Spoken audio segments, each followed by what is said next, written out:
6వ పాస్కా ఆదివారం సమస్యల యందు ఆత్మ ప్రేరితులై సమన్వయాన్ని పాటించాలని వాక్య పఠనాలు మనకు తెలుపుతున్నాయి. యేసు ప్రభువు ప్రేమను ఆచరణలో చూపమని నేడు కోరుతున్నారు.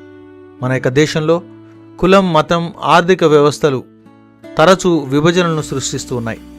క్రైస్తవులుగా మనం ఈ విభేదాలను, వ్యత్యాసాలను అధిగమించేందుకు ప్రయత్నం చేయాలి. మనం మన విశ్వాసాన్ని గట్టిగా నిలబెట్టుకుంటూనే ఇతరులతో సామరస్యంగా జీవించవచ్చు. నేడు తొలినాటి క్రైస్తవ సంఘంలో కలిగిన విభిన్న దృక్పథాలను ఒకటిగా చేస్తున్నట్లు మనం కూడా మన యొక్క సమాజంలో ఐక్యత కొరకు ప్రతిపాదనలు చేయవచ్చు, మన వంతు కృషి చేయవచ్చు. యేసు ప్రభు మనకు పరిశుద్ధాత్మను ఆత్మ గురువుగా 14వ అధ్యాయం 26వ వచనం ద్వారా వాగ్దానం చేస్తున్నారు. సహృద్భావ బుద్ధి మనకు ఈ యొక్క ఆత్మ ద్వారానే వస్తుంది.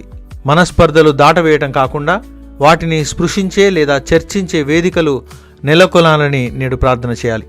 ఎన్నో విషయాలను మనం మన కుటుంబాలలో విమర్శిస్తూ తిరుసభపై, మత పెద్దలపై, నాయకత్వంపై విషయాన్ని నింపుతున్నామే తప్ప క్రైస్తవత్వమే పూర్తిగా మన యొక్క దేశంలో పరీక్షకు గురి కాబడుతుందని మరచిపోతున్నాం.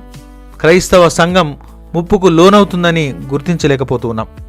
కనుక నేడు క్రైస్తవ సంఘముల మధ్య ఐక్యత కొరకు మరియు కథోలిక తిరుసభలోని అంతర్గత కలహాలను ఎదుర్కొనే ఆత్మశక్తిని గురించి నేడు ప్రార్థన చేద్దాం. ఆత్మ ప్రేరితులై జీవించేందుకు కృషి చేద్దాం. ఆమేన్.